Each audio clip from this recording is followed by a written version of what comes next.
In this video, I'm going to be showing you how you can screen share on Google Meet on your laptop or computer. Okay, so I'm on meet.google.com and this is the website you'll need to go to.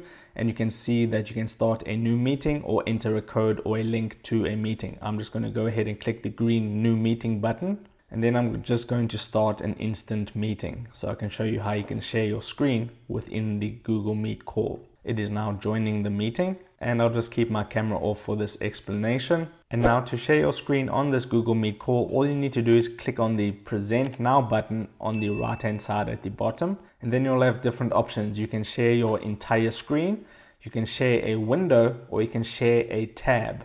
Now, I don't recommend sharing your entire screen because then people can see exactly what you're doing on your screen. And then the next option is a window, which is the next best thing. So you can go ahead and share a window that you have open on your computer.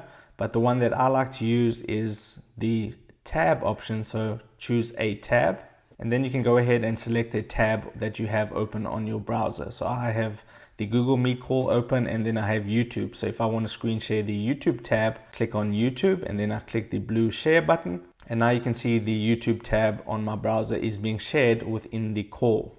Now, when you're done sharing your screen, you can go ahead and click on the stop button to stop sharing your screen, and you can go back to the call and carry on the call. So that's the quick and easy way of how you can screen share on Google Meet on your laptop or computer. If this video helped you out, make sure to hit the like button and subscribe for more. Take care.